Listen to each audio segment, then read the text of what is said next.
This Torah class is brought to you by TorahAnytime.com. Okay, good afternoon, everyone. We're headed to Nikolsburg,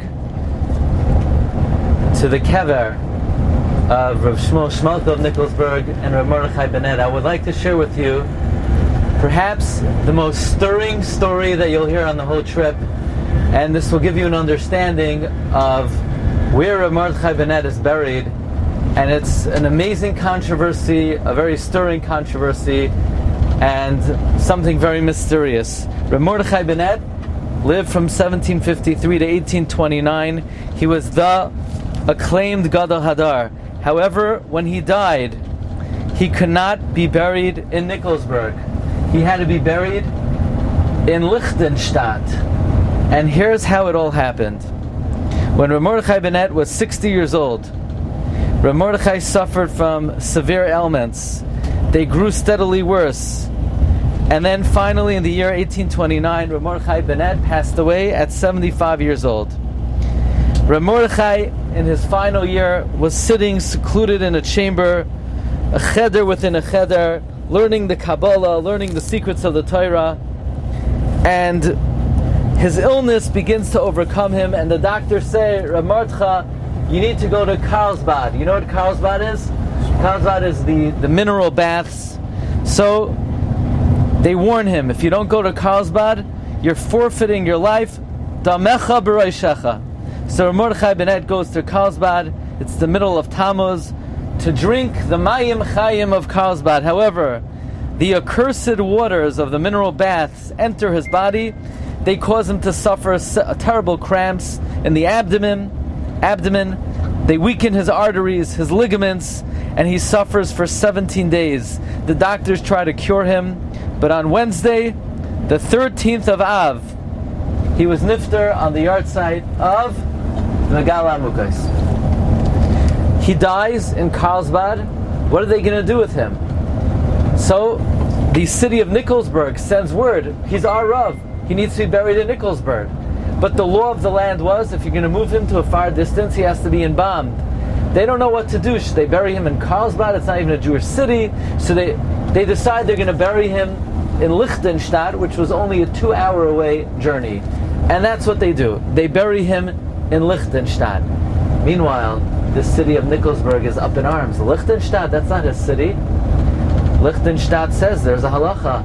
Wherever you bury a mace, the earth is kind of him. The city is kind of him. He is now ours. Rav Mordechai Bennet belongs to us.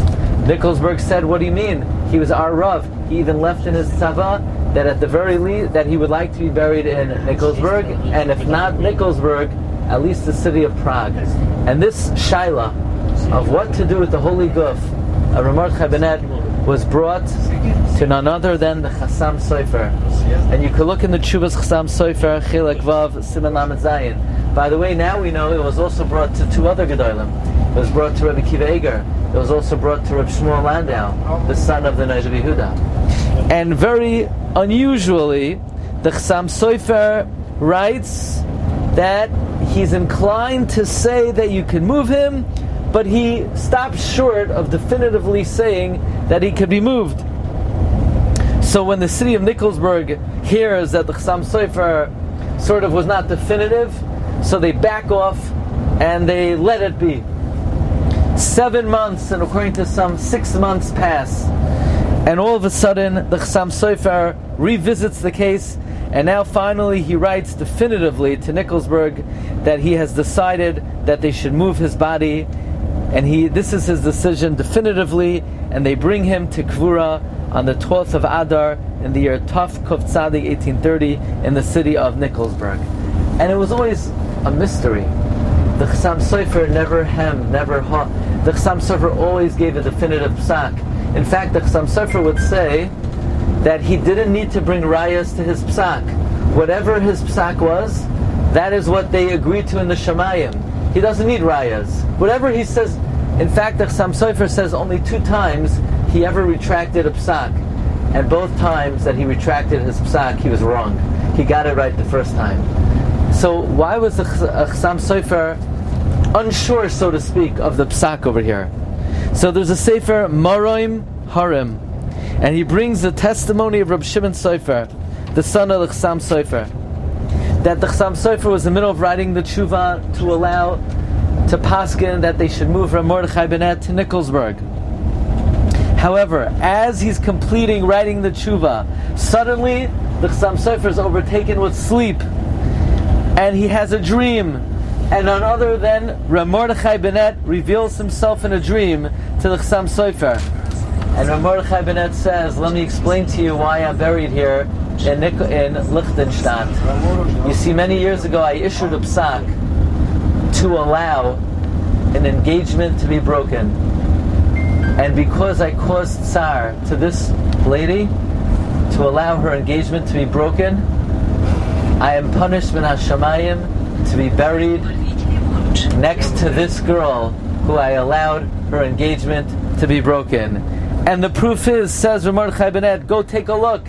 In Liechtenstein, I am buried next to the girl whose engagement I paskin could be broken. However, there's another version of the story. That Mordechai Bennet revealed himself to the Chassam Sofer and says, I was engaged to this lady, the Rebbetzin of Liechtenstein. We were engaged for 7 months, and then I broke the engagement. And as a punishment for breaking the engagement, min hashamayim, I needed to be buried next to her for 7 months. Go and check and verify who I'm buried next to. But now the 7 months, now the 7 months are over.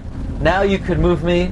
And the Chassam Sofer, in fact, paskined that he could be moved. By the way, when the residents of Nikolsburg went to move the Mordechai Bennet, the residents of Liechtenstein did not let these emissaries come in.